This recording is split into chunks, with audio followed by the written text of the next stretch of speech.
불청객 같은 물건들의 해일과 정리의 무한 반복. 출간 준비 중인 책에도 썼지만 나도 요 2년쯤은 미니멀리즘의 광풍에 휘말렸다. 물론 그렇다곤 해도 집안에 책장 하나 남지 않을 정도로 물건을 정리한 것은 아니고 실상은 그 반대에 가깝다. 정리를 하고 또 했는데도 방의 벽이 거의 남지 않을 정도로 많은 책장에 둘러싸여 있고 모든 곳에 물건이 가득 차 있다. 미니멀리즘에 감화된 것도 그런 추세가 계속되면 방이 남아나지 않을 것 같다는 실제적인 위기감이 엄습했기 때문이다. 좋아하는 작가의 전집도 하나씩 사놓고 보드게임도 종종 사며 심지어 잡지까지 두어 종을 모으니 수납력의 한계를 넘어서는 날이 성큼성큼 다가오는 게 눈에 보였다. 그래서 소장하는 의미만 있을 뿐 다시 보지 않을 것 같은 책들을 골라서 팔아치웠고 보드게임도 다시 할 가망이 없는 것들은 처분했으며 안 팔고 두고두고 하겠지만 박스가 너무 비효율적으로 큰 보드게임은 박스만 내다버리고 한 곳에 모았다. 솔직히 말해서 대단히 힘들고 어려운 작업이었다. 나는 자꾸 무슨 컬렉션을 만들고 쓸만한 물건은 잘 버리려 하지 않는 나쁜 습성이 있는 데다가 나중에 팔아치울 일을 대비해서 제품 박스도 보관하는 것을 선호하기에 약간은 자가 고문 같은 느낌도 있었다. 물건을 떠나보내고 마음을 비우는 일은 과거의 추억과 미래의 기대를 다 버리는 일이었다. 아무튼 그런 난관을 거쳐서 방의 수납 상태를 적절한 정도로 조절하는 데에 성공했다. 일반적으로 수납 공간은 수납 상황 80% 이하로 유지해야 이상적이라고 하는데 90% 정도는 만든 듯 싶었다. 그러나 혼자 사는 것도 아닌 만큼 나의 노력만으로 그런 적정한 소유의 평화가 오래가지는 못했다. 오랜 숙청 이후 평화를 파괴하는 3번의 충격적인 사건이 있었으니 일단 첫째로 작년 11월 여행을 갔다 돌아오자 침대에 처음 보는 전기 장판이 깔려 있었다. 이미 전기 장판을 잘 쓰고 있는데 왜 또 한 장이 나타난 것일까? 묻자니 어머니가 극세사 시트 대신 쓰라며 시장에서 사오셨다고 한다. 애초에 고장난 물건인데 그렇게 쓰라고 팔기에 사왔다는 모양이다. 솔직히 크기가 딱 맞지 않아서 별로 마음에 들지 않았다. 극세사 시트가 없는 것도 아니고 없다고 크게 아쉽다게 느낀 적도 없었으니 하루아침에 생겨난 고장난 극세사 전기 장판이 마음에 들긴 어려웠다. 그러나 어쩌겠는가, 환불도 안 되는 것을 자식 잘 쓰라고 사오셨는데 필요 없어요? 제 인생은 제 거라고요? 라며 필요 없다고 할 수도 없는 일이다. 그래서 이 태역 전기 장판을 나름대로 잘 써보기 시작했다. 극세사라 부드러우니까 일단 감촉은 합격점이었다. 덕분에 따뜻하기도 했다. 그러나 종종 뾰족하게 찌르는 부분이 느껴져 잘 살펴보니 장판 안에 열선이 꺾여서 바깥으로 튀어나온 곳이 종종 있었다. 피복으로 코팅된 데다가 그 위아래로 합성 섬유를 입혀놓은 것이니 어지간히 구겨되지 않는 한 열선이 바깥까지 나올 일은 없을 텐데 유통 과정에서 얼마나 끔찍한 꼴을 당했을지 짐작이 되지 않을 지경이었다. 아무튼 이제 한층 더 쓰기 싫어질 수밖에 없었는데 아무리 그래도 며칠 만에 내다버리는 것은 아깝고 심지어 버리는 데에도 돈이 드는 시대라 나는 이 물건을 손보기로 작정했다. 그게 얼마나 끔찍한 결정인 줄 작업을 시작하기 전까지 전혀 몰랐던 것이다. 열선이 튀어나오는 현상을 완전히 제거하려면 어떻게 해야 하겠는가? 답은 물론 열선을 제거하는 것이다. 그래서 나는 전기장판의 전선 결합하는 부분을 해체해서 열선을 뽑아내기로 했는데 일단 결합부가 해체되지 않았다. 애초에 분해가 가능하게 만들어진 부분이 아니었던 것이다.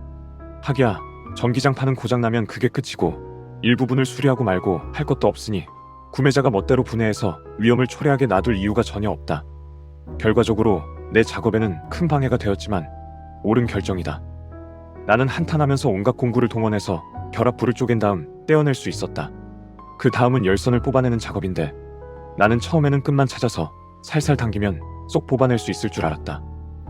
그런데 막상 당겨보니 장판이 구겨질 뿐 열선의 반대편 끝이 움직일 기미는 보이지 않았다.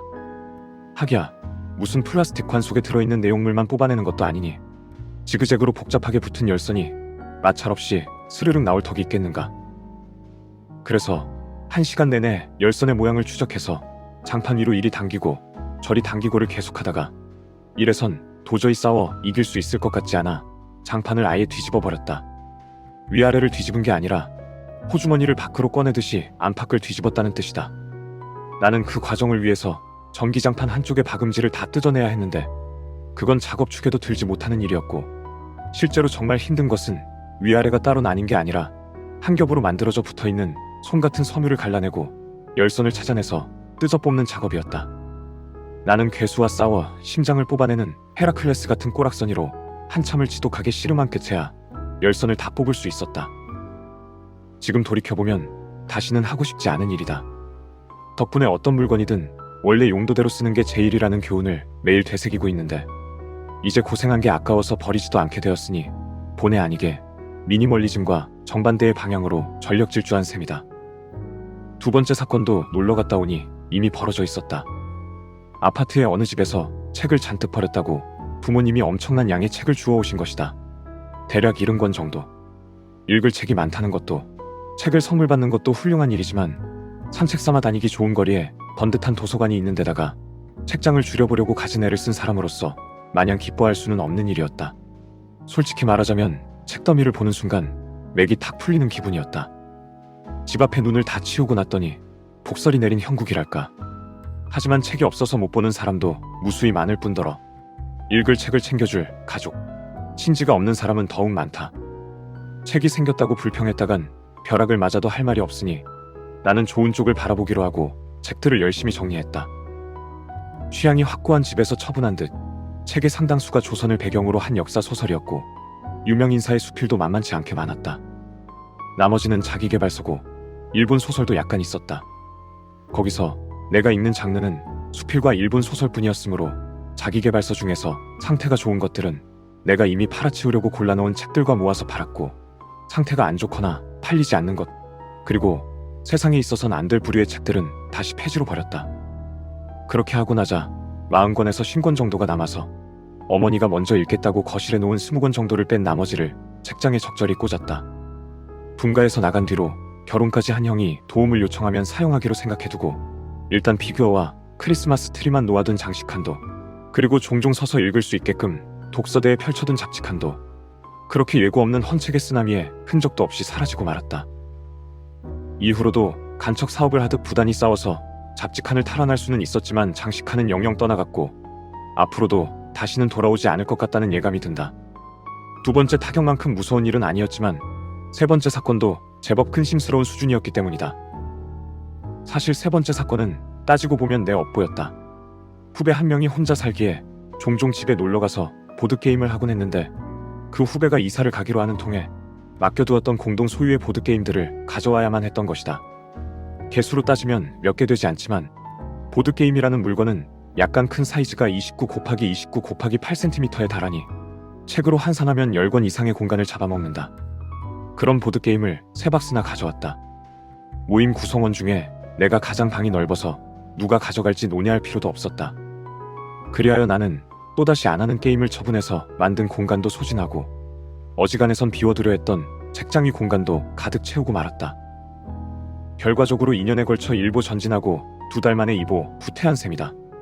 슬프다고까진 하지 않겠지만 이렇게 연달아서 타격을 받고 나니 소유와 집착에 대해 생각하게 된다.